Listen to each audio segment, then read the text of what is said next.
Surprise, motherfucker! I'm back.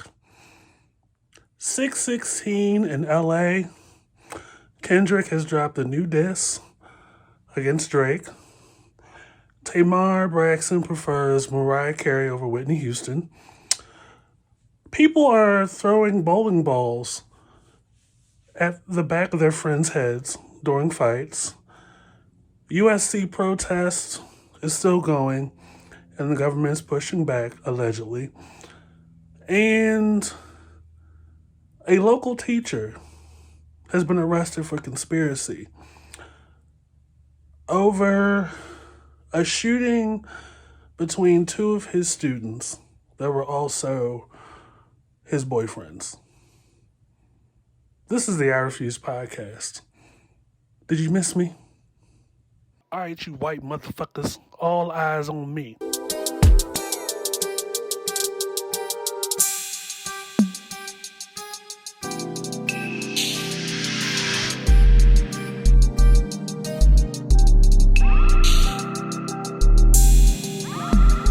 This is the I Refuse podcast.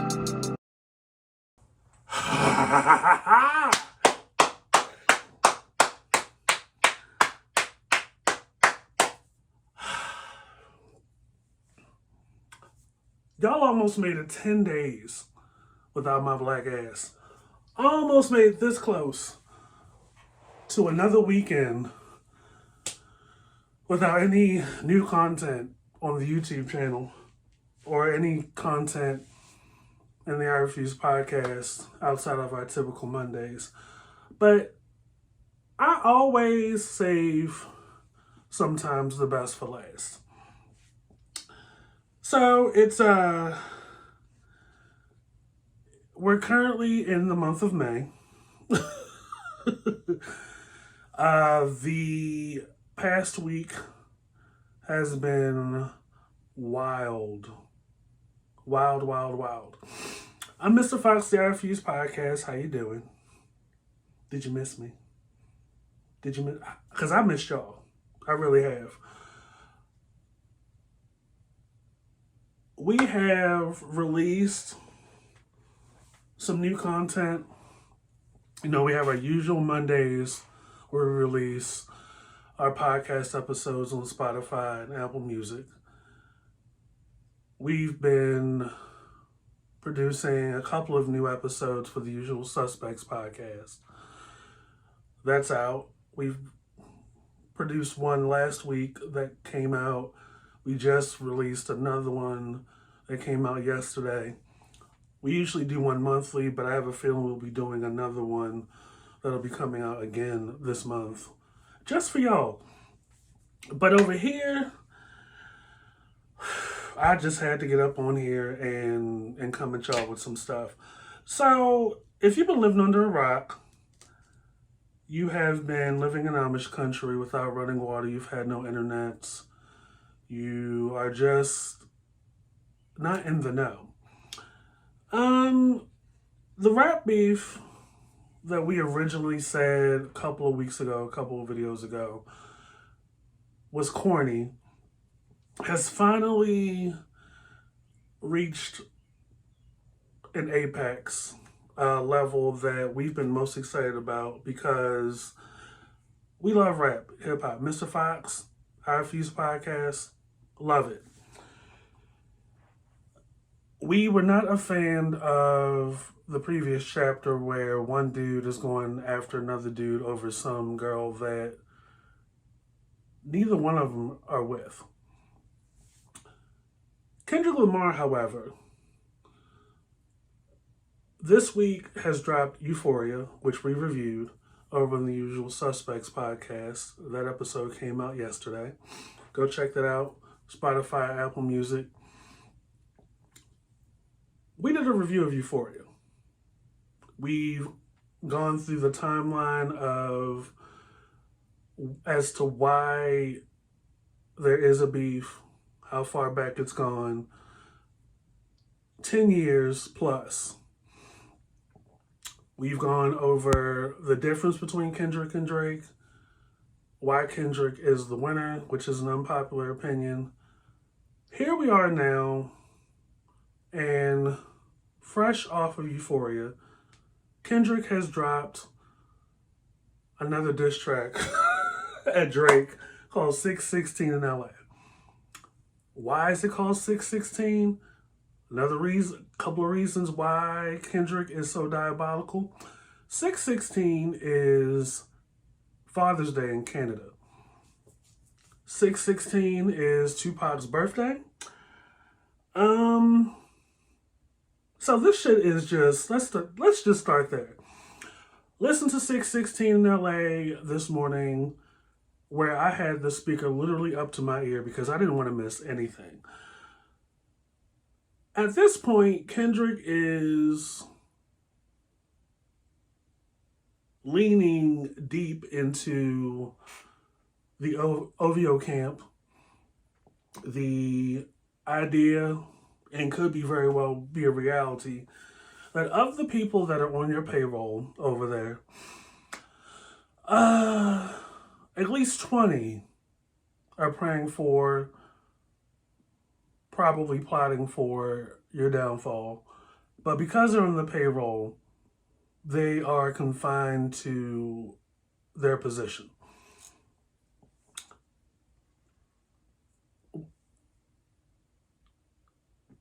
Given that there is a linear subplot in the rap community, gang community, rap gang, whatever, that even your day ones, even people of the community you're trying to help, will come at you. What comes to mind is Nipsey Hussle. What comes to mind is, some of the trap and drill rappers, right? Like, it could be somebody in your own team that it may not get to murder, but it'll definitely be somebody in your own camp that is working against you. Definitely can expose you. This is deeper than ghostwriters. Like, they know the real deal, but they can't talk because they're on your payroll. Kendrick, with this new one, oh man, is OVO working for you? I know your angles. There is a lot that I can expose about you. We see the Instagram posts ain't working. You are living in a fairyland. You are not who you say you are. Like, he had to have recorded this either the same day that Drake posted that 10 things that I think the 10 things I hate about you little clip on his IG story. Or he could have recorded that song after Drake's IG post of his son looking in the mirror, disgusted at his own reflection. Somewhere between those two things. Because, like I said, we talked about on the Usual Suspects podcast, you have a person here who is not only cosplaying as different cultures for the sake of maintaining relevancy. You have a person who is biracial, multiracial, which is fine, aspiring to, this is just my opinion or the perception that I have, aspiring to, I guess, erase the black aspect by aligning himself with non-black or other biracial women, and that's aside from whether they're strippers or not, which Drake kind of, Kendrick has addressed in Euphoria. There is a level of authenticity, a level of, which that in of itself is a reflection of how you respect and value yourself. That is just not coming across real well. And I think between Euphoria and 616 in LA, it's all about exposing the fakes and the fraudulence from the real and authentic ones, artists, rappers. And it's long overdue. Now, you may not be a big fan of Kendrick's, but like I say all the time, 10, 15 years from now, when we look back at the benchmark in each generation of music, it's going to be Kendrick. And Kendrick is definitely a reflection of quality over quantity. I mean, look at the catalog between the two. That's not taking away from Drake's talent. Drake is talented. J. Cole is talented. Kendrick is talented. But the at the crux of this is bringing back what rap music is.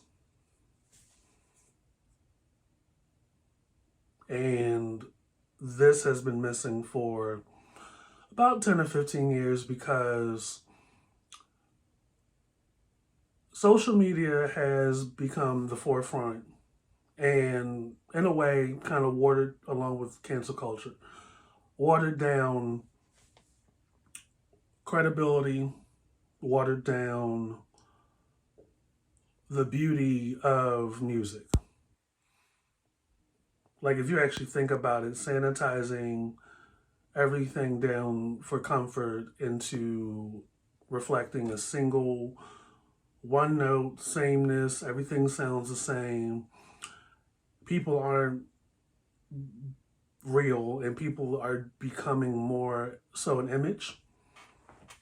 And Kendrick is an exception to that. Yes, Kendrick has actually shot people before, allegedly. He's covered that in Euphoria. Kendrick is not the one to try. And yet, people on social media the past couple of days have tried to, I guess, reveal or expose Kendrick with this idea that he allegedly beats his wife, Whitney, that he is a violent man, that this information has come from inside his camp, and it's just like, you can tell who the stands are. Like, you come out of nowhere with these shitty takes. You don't know these people.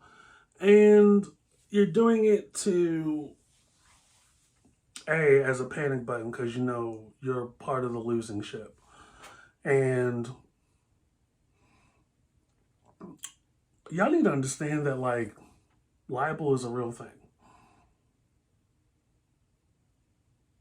Like, you gotta be really careful.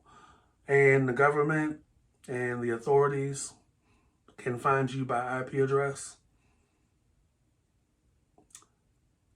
Like, y'all could just sit back and let the raps and the talent speaks for itself. And you don't have to log into the Bird app to add character assassination to your page. But this is where we've got withstand culture. So, looking at 616 in LA, you definitely don't have to read between the lines to get to the conclusion that one of these two men are not walking the talk. And one of these men takes it very seriously, the rap and the hip hop and being an artist. Not so much that like he's gatekeeping it, but we got to be able at our big age to differentiate artistry from a circus. Now, they both have a group of songs that I fuck with tight. But I'm thinking, like, when you look back, there's nothing that a rap artist these days can put out that competes with To Pimp a Butterfly and Mad Kid Good City.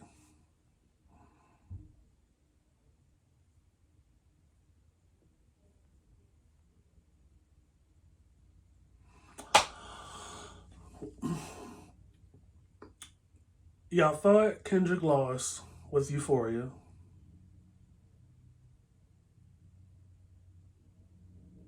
but he's reminding you with 616 in LA that not only did he throw Al Greens on Drake, he also threw a pan of hot grits on this man. And y'all can't take it. But we here at our Fuse Podcast love it. I can't wait to get up on the mic with Abstract later on to discuss it. I sent that right on over to her so we could talk about it and drop the episode. Be on the lookout for that, usual suspects. Moving on.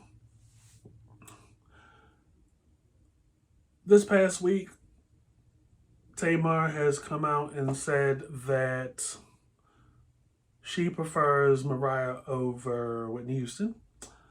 And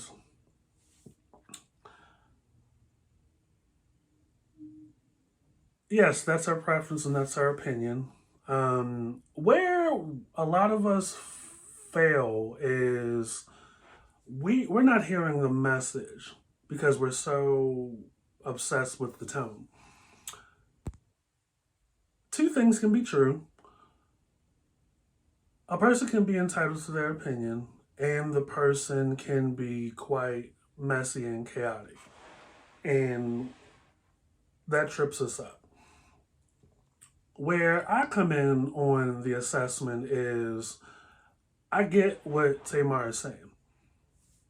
Whitney, the most beautiful voice, most stunning, dynamic singer of the two, correct? Where I think Tamar is coming from in this particular the discussion or debate is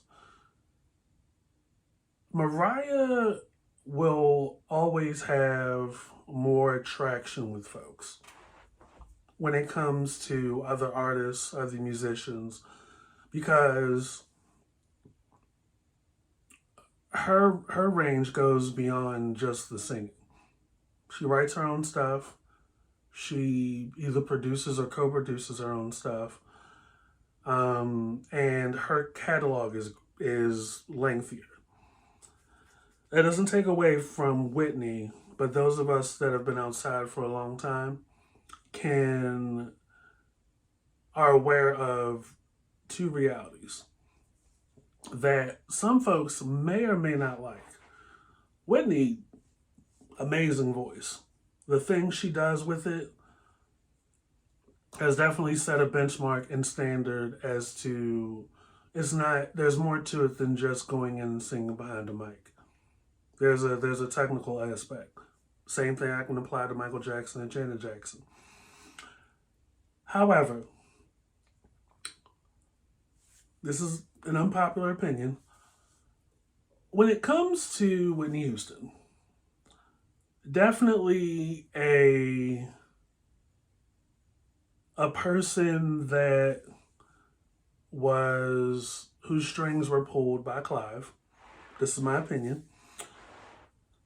And her material and her music selected specifically for Billboard placement. not entirely problematic, but however, one could look at that and definitely say, you were essentially propped up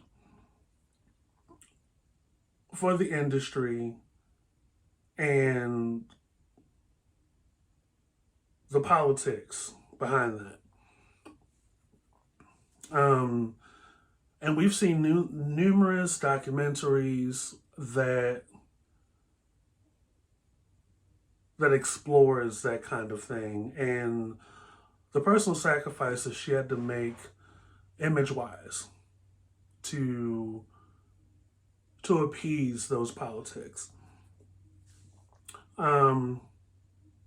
Yes, she did pop and did R&B, came from the church, preacher's wife, biggest selling gospel album, one of my favorite albums of all time.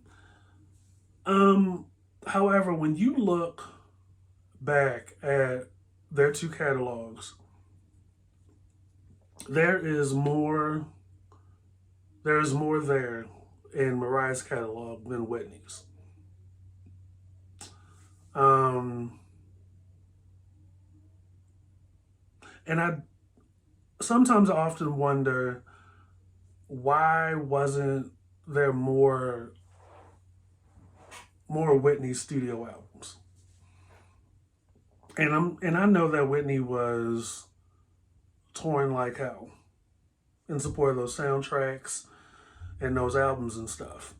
And dealing with that and the other personal stuff definitely affected her voice, but I didn't take it the same way.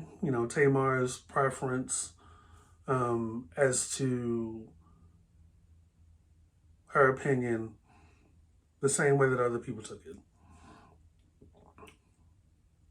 Having grown up on the same planet as Mariah and Whitney and listened to both, as an artist and a musician, Mariah's going to get more reverence and more, I guess, chosen over Whitney more. A lot of the church folk are going to choose Whitney over Mariah. That's just how it is, because she came from the church. But, preference to a certain degree is not a detriment or taking away from another person when it comes to music and movies and, the entertainment stuff. I said it that way for a reason. Tamar's not wrong or right. It's just different. It's unexpected. But those are my opinions on what she had to say about that. So, crazy time. Crazy time. I have a question for the audience, though. Why are y'all throwing bowling balls?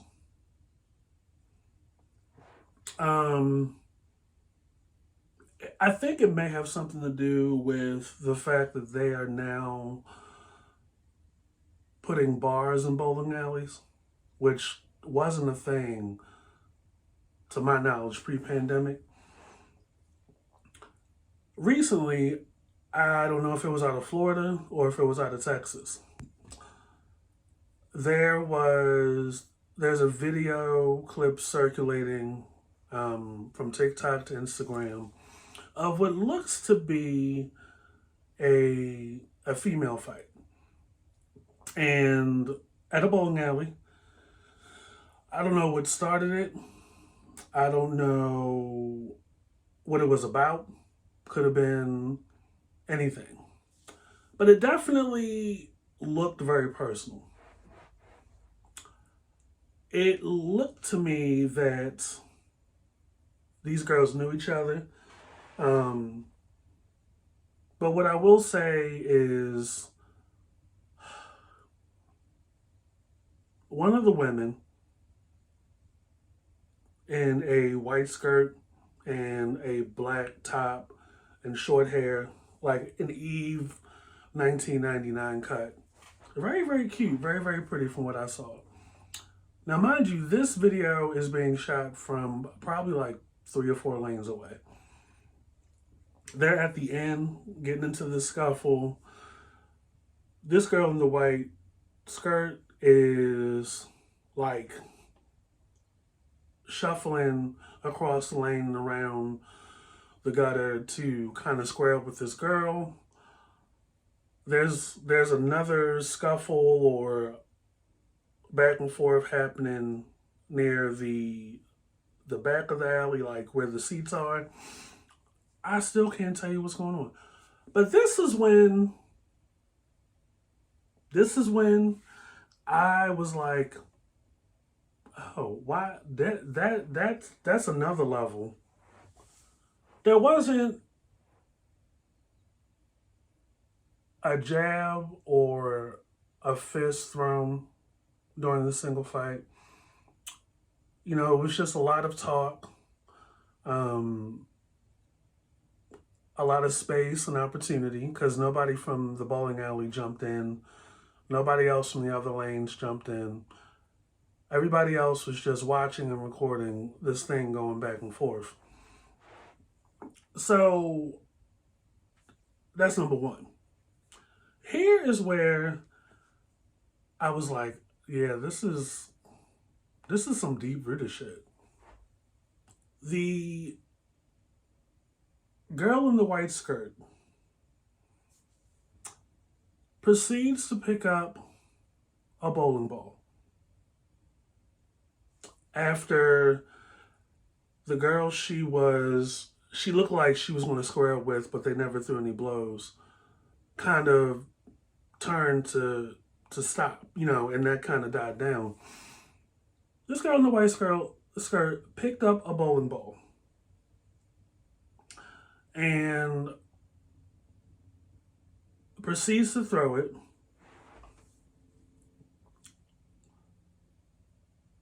One bowling ball misses.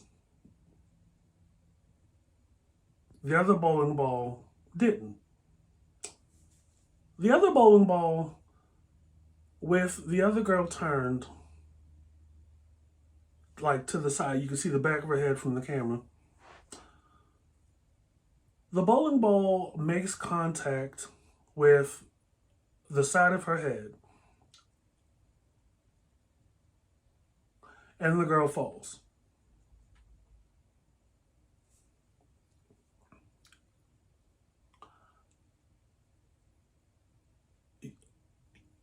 Like, you've got to have several degrees of hatred for somebody to start throwing bowling balls. And the thing about it is, it was this girl with the white skirt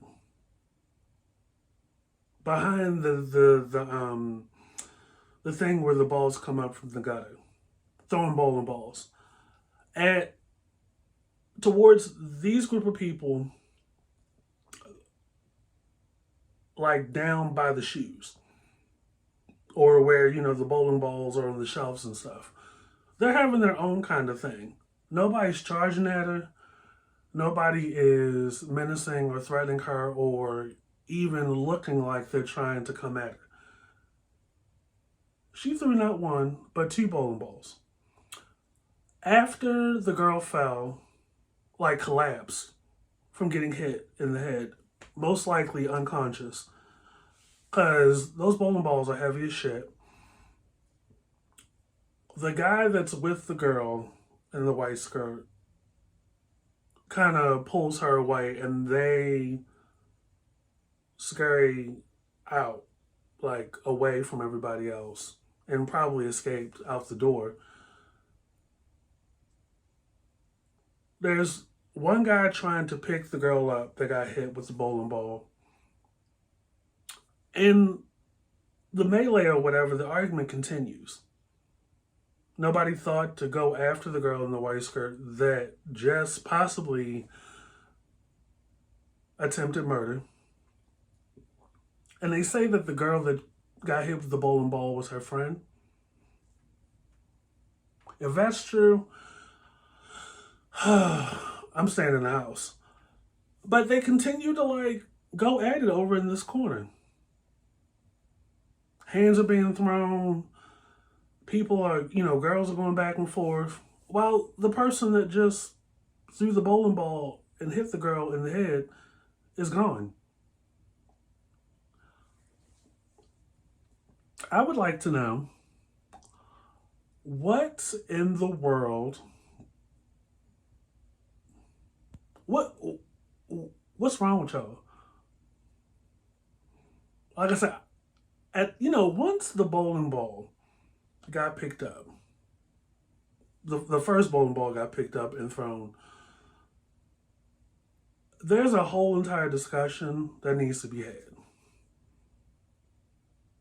about the company you keep, the friendships you have.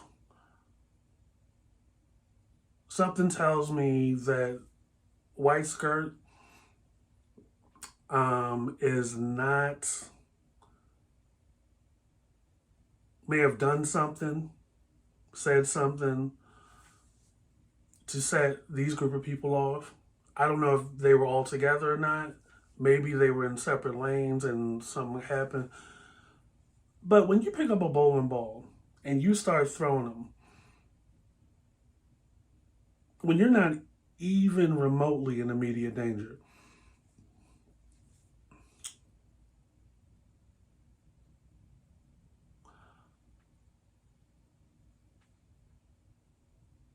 you have got to get jumped. And for nobody to come to the defense of this girl that got hit with the bowling ball or the aid of this girl.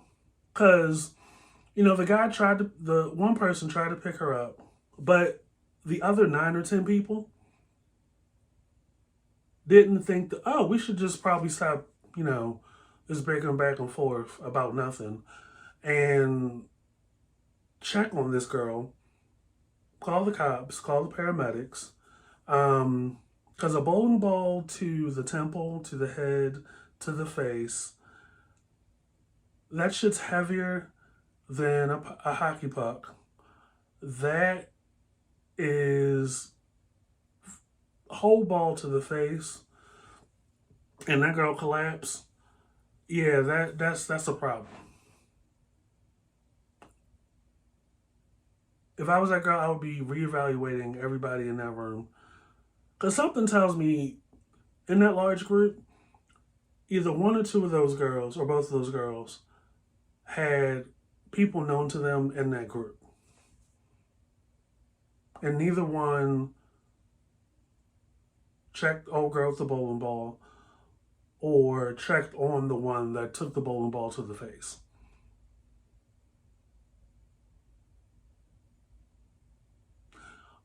And I guarantee either brown or clear liquor was involved.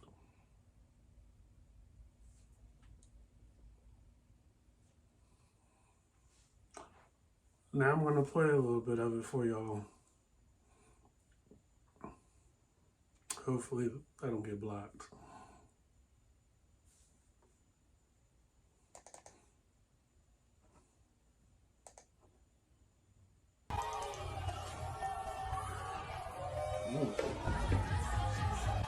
Ooh. Ooh. Ooh. There we go. There we go. Oh, there's the other one. Oh. And the next one.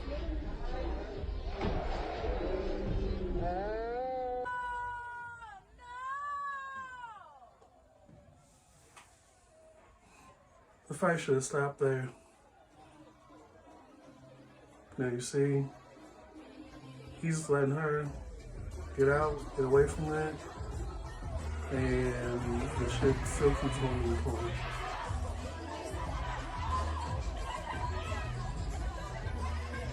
That girl is still on the floor.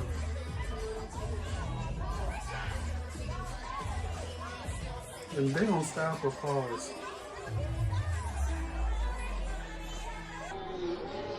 They keep this shit going. Where are the cops? Where are the paramedics? A mess, a mess, a mess, a mess, a mess, a fucking mess. So there you have it. A bowling ball to the fucking face.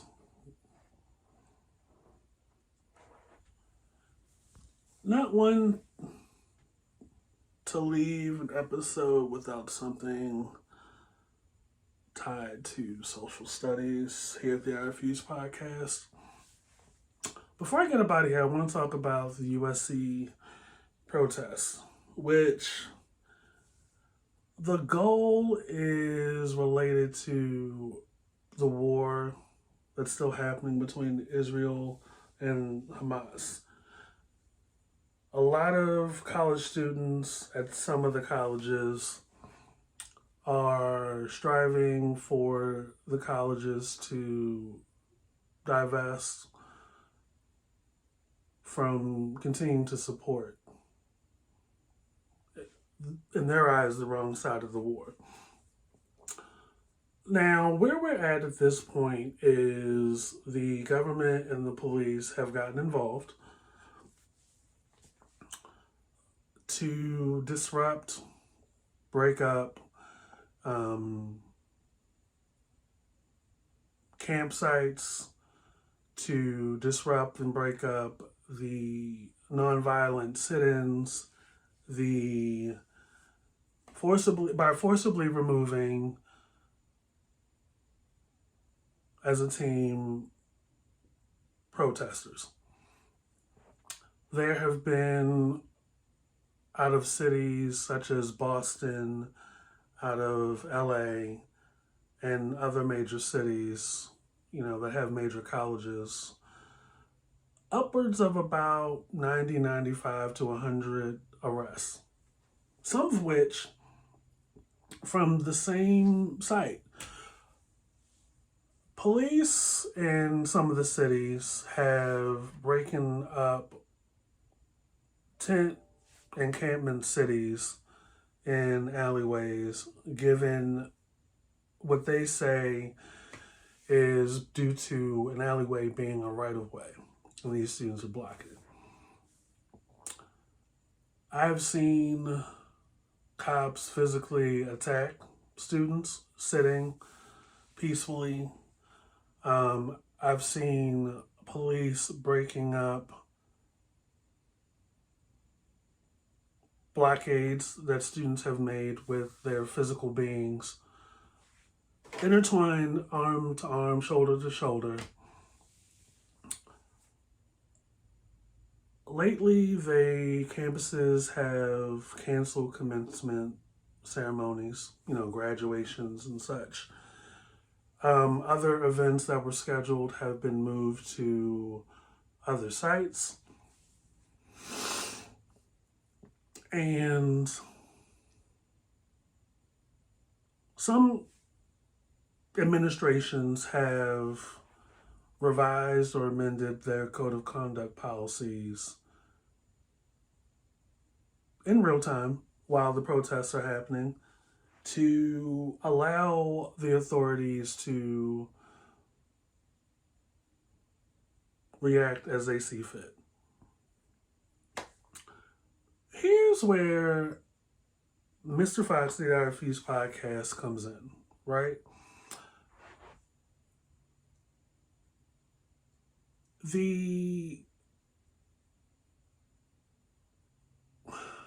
How do I want to approach this? The right to protest is protected under one of the amendments. is protected by the Constitution. People can argue that the right to do so and the message can be misconstrued. The right to protest and the activity upon which you perform that can sometimes take away the nobleness of it. And from the outside looking in, when we look at the history of protesting, the general takeaway from the elitists, the result is a broad stroke of this is disgusting. How dare you? You have the audacity to push back against this war, against whatever. There is a distinction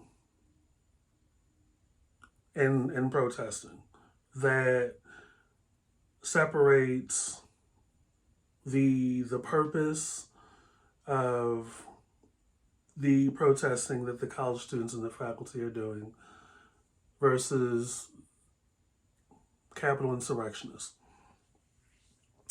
The distinction is peace.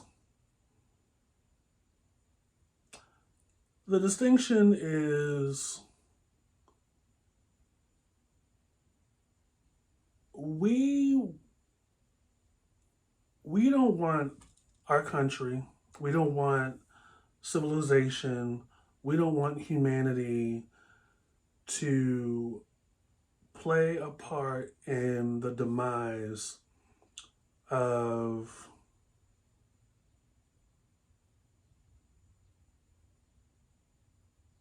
the downtrodden, the poor economic village society that is under attack, unjustly so, by an aggressive, all too powerful, egregious sect that is using warfare, weapons, and such to keep the economically inferior in line with an iron fist.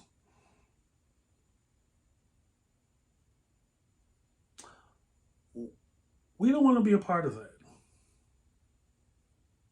We don't want money that we pay institutions, that we pay the country, we pay, money that's coming out of our pockets to go towards those kind of efforts.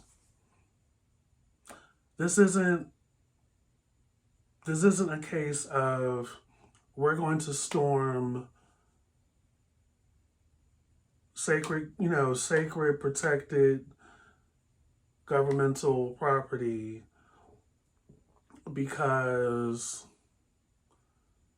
the media is telling us shit that is not actually there.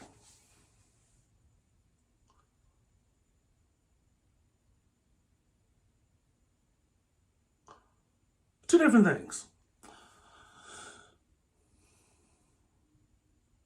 Also, we don't want the message and the purpose in the protests that the college students and the faculty are doing to be misconstrued as another chapter of insurrection. But also, we also don't want to reflect the same energy from the Hamas Israel conflict to a domestic thing.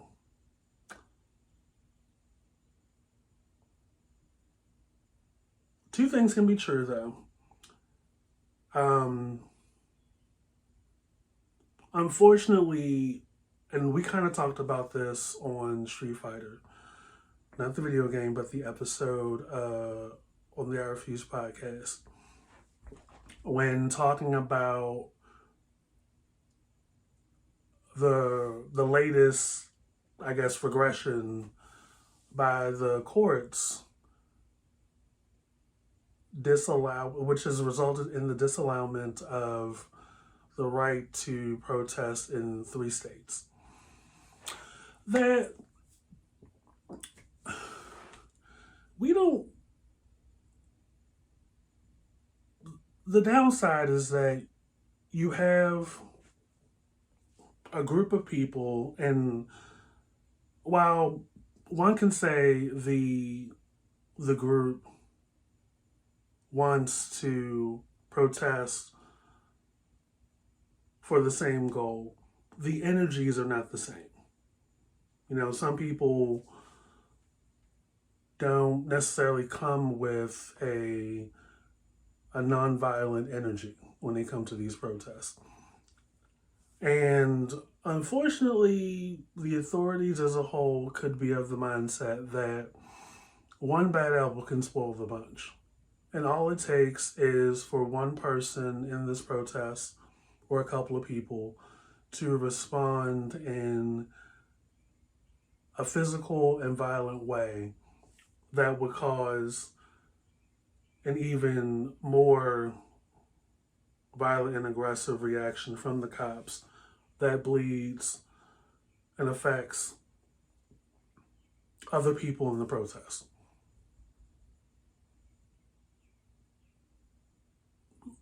Which I theorize is leading to the reactions that we're getting.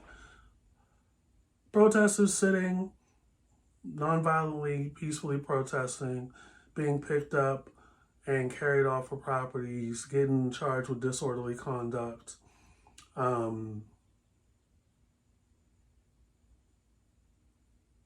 on top of that, certain institutions, certain buildings, certain properties of the state and the federal government have protections as well. And while they're well within their right to mobilize the police or, authorities to protect those buildings and, the community in which they serve, that doesn't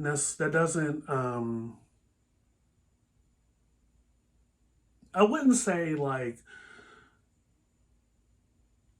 10 or 15 physically, 10 or 15 cops physically pushing through blockades, not in traffic, but on campus property is the way to go. Like that essentially just exacerbates things.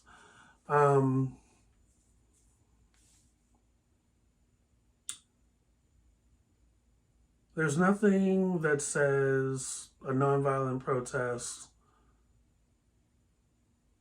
has to be attacked. Like if there are a group of us sitting Indian style or sitting on the property, chanting and protesting and just using our words and our messaging to empower other folks to pay attention, to be heard, and they're not disrupting anything, but the college or the administrators and the stakeholders and all that are like, we're going to do something about this.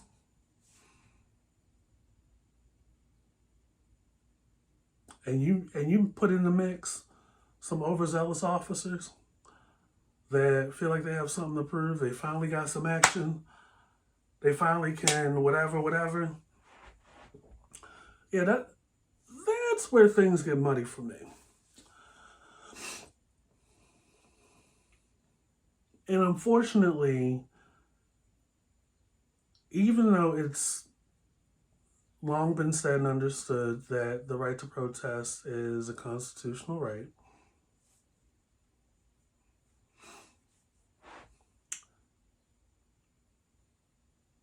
a lot of people at large are going to walk away from this like, see, there they go. Just crying about nothing. Then they move on to something else. And the powers that be, the people that invest and endow these colleges with large amounts of money, will turn to something else. And, that kind of reaction can cause a lot of people to become more disillusioned as a generation.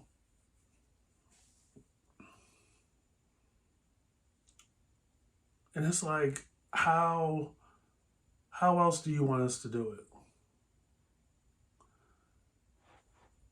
How else? Like, we are still a generation of, I'm not going to do something, or, I'm not going to react to anything if it doesn't affect me. And when I do respond, it's going to be from the anti side. And at the end of the day, it's all about money and property. And unfortunately, there are some folks that come to these gatherings that just miss the point. Come with some hatred, and it's like, you gotta channel your energy. Like, you gotta keep in mind the history of protesting and the right way to do it. Anytime you leave your house or your front doorstep, not to give the powers that be a reason. I'm still of the mindset that I'm not tripping over commencement ceremonies being canceled or moved, because it's just a production to give you a piece of paper that can be mailed to you. I don't feel bad that, there's disruption on the campus. There are 10, about 10 cities and stuff like that. Because nothing's being disrupted when they use all that money that they make off of us to erect like these large buildings. Like, they build more buildings than parking garages on these college campuses. The evolutionary aspect and the progression of how to reach kids and inspire and teach them hasn't really grown exponentially with the amount of money that they've been earning from us as students and faculty. So it's like, I'm just, okay, it's disruptive. But we all know that the pushback is more out of control, dominion, and power. And an effort to silence.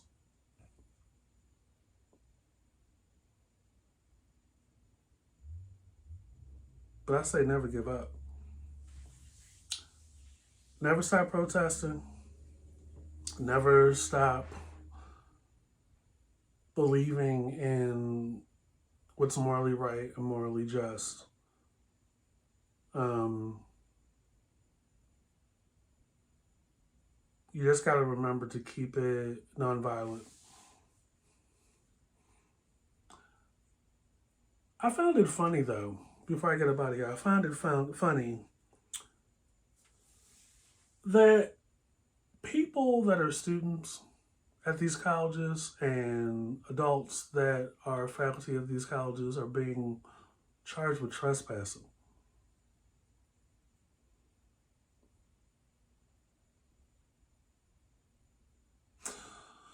which is another control tactic to keep you from continuing to protest. But like I say, like it's the pushback is merely just to hush you up and to keep you from exercising your rights. And between what the current sitting presidents had to say in response to this and this possible TikTok ban, it's probably going to hurt him in November. Um, and it may be too little too late that UMG and TikTok have reached an agreement.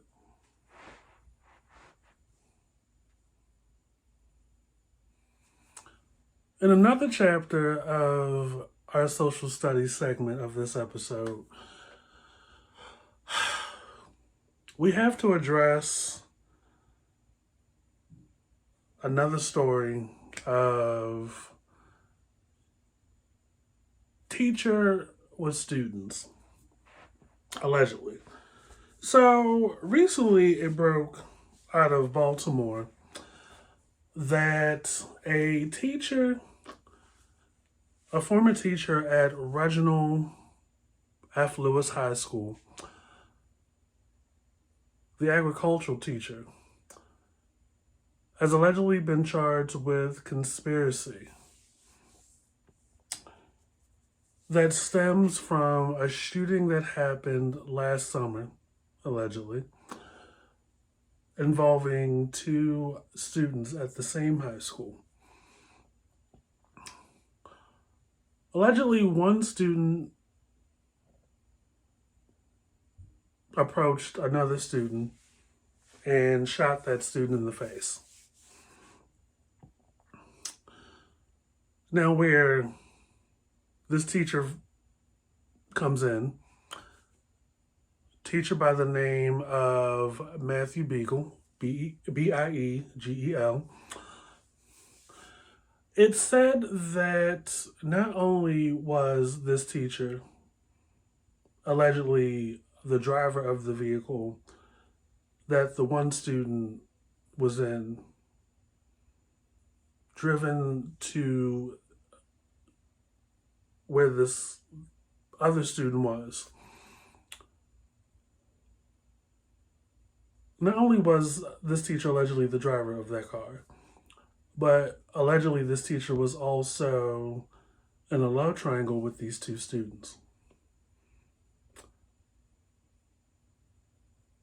All three parties are males. And one of the students allegedly was living with the teacher. And not only that, allegedly the teacher and the live-in student slash boyfriend slash lover also made TikToks together, allegedly.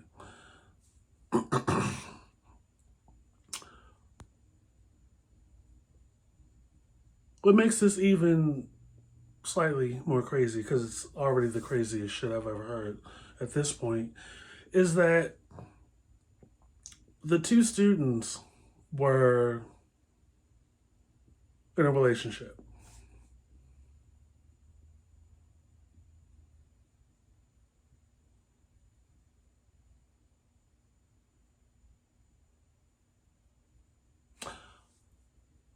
When I first saw this just broke.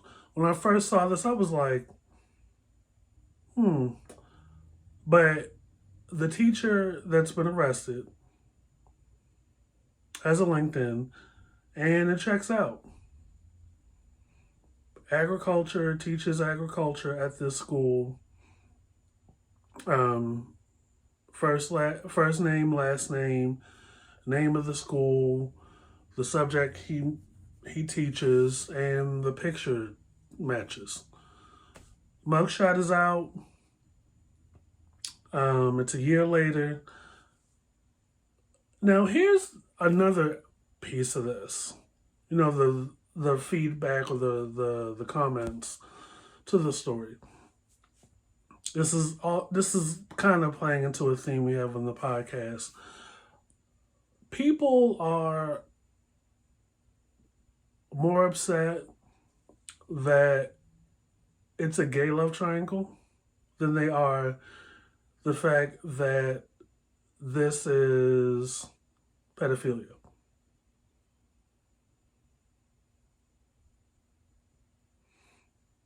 Now, while it doesn't share the ages of the two students, just the fact that you are a grown ass man and grown ass women too. No, we haven't forgot about the lady that was caught in the car with a student. Like, I don't get it.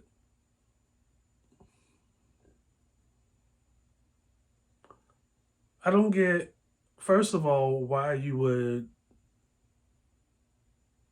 shit where you eat. Secondly, I don't get the attraction to students as a teacher, as an authority figure. You know, the first thought when people hear the word student with teacher is legal age with underage.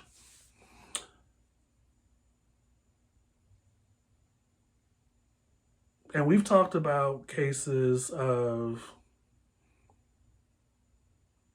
age gaps, you know, high school students getting picked up by people that drive cars and all that other stuff, grown ass men, and they're dating. But the fact that y'all are more upset that it's gay people than it is teacher student. One of several lines that should not be crossed. Leads me to believe that, well, yeah, that homophobia still exists. And what I'm saying does not justify or downplay the teacher student part. Like, that's the biggest problem.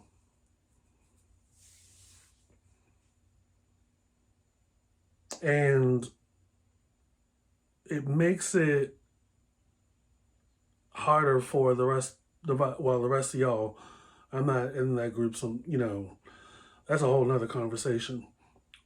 Because they already associate homosexuality with pedophilia, incest, like all the demonstrative, predatory things you can think of. It's even gotten to a point that even the idea of a gay person playing or toying with Christian imagery and stuff like that, they continue to use the Bible to justify their homophobia. They'll continue to use stories like this to justify the homophobia and justify how they react to us, their negative attitudes, the negative behaviors that lead to the demise of a lot of us out here. Now, I'm no Harvey Milk. I'm no Marsha P. Johnson. However, I have 20/20 vision. I can see this shit a mile away. I just don't get, out of all the possibilities and opportunities for you to date and be with somebody your age, if this is at all true, you decide to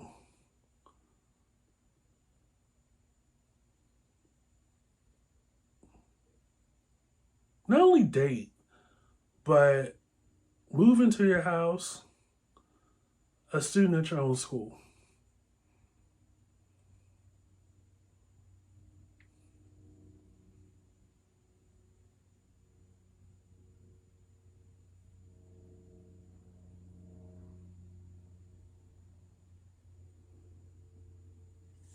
I often say, probably on a weekly basis,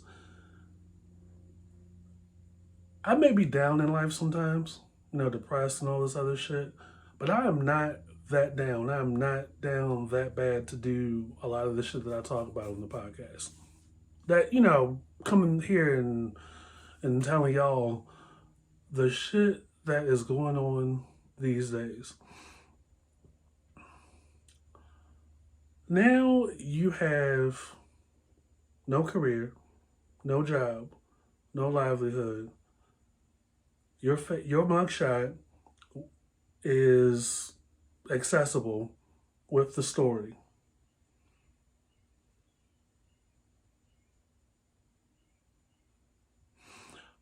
And then I can definitely go into like the psychological, psychiatric, mental, emotional control and the predatory nature of it. As you, a grown ass man, have, and I think that is the driving force for most of these people when it comes to these kind of relationships. Because trust and believe, for shit to pop off to the degree that this has, the other person in the dynamic or the other people in the dynamic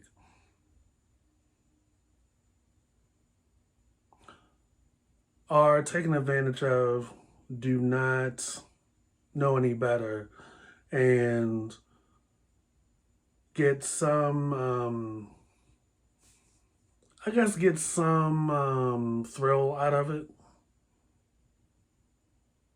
Because let me tell you, the other part of this is that these kids out here, they think they grown, they think they know everything, and where are the fucking parents?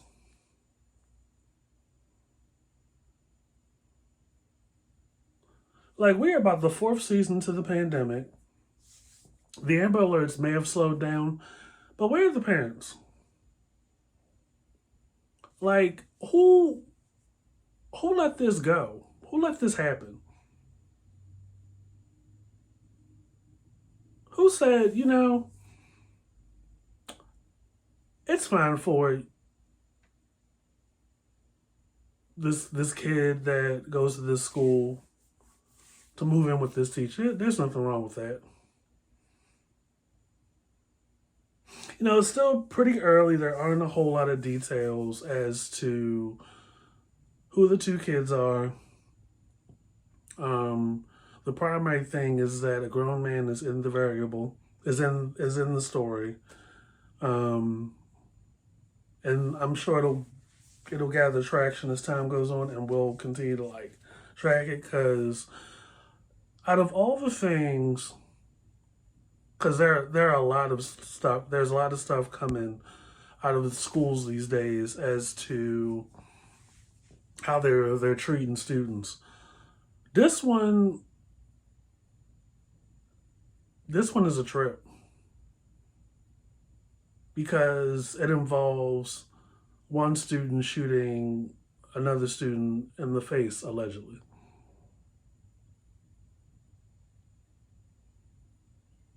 And there's definitely, in my opinion, a mind control aspect of it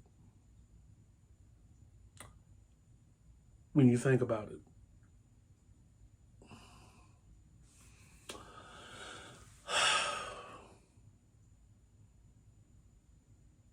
And you can't blame it on anything else but this dude. Can't blame it on Mercury retrograde. You can't blame it on inflation. You can't blame it on the pandemic.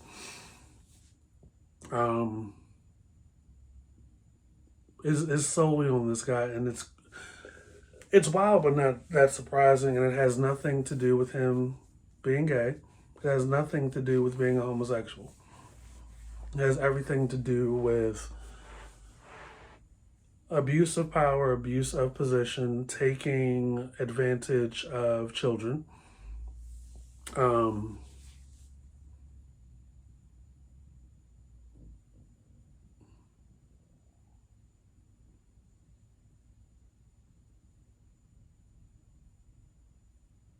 If there's anything I want you to take from this episode, as I talked about the USC protests and the other things in this particular episode, what I want you to take away the following. For a country and to a certain degree, a world built and formed on revolution, there certainly are a lot of bootlickers. People striving for favor, striving for a relevance, striving for gratification, approval, striving for maintaining a certain level of comfort for others that have power over them. Like, there are still a certain degree of people that are just not striving for any change, but striving for comfort, neutralizing, things of that nature. And with that, more and more people that continue to fuck around are finding out.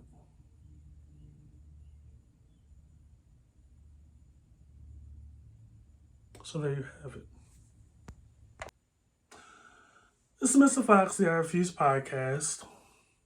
What a fucking week it's been. Keep it locked on the YouTube channel. Keep it locked on the podcast over on Apple Podcasts and Spotify, wherever you get your podcasts. Keep it locked with the I Refuse podcast. The usual suspects in the I Refuse podcast after dark. And we will catch you guys later.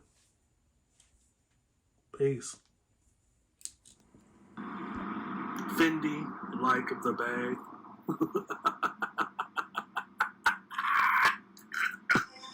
This is the I Refuse.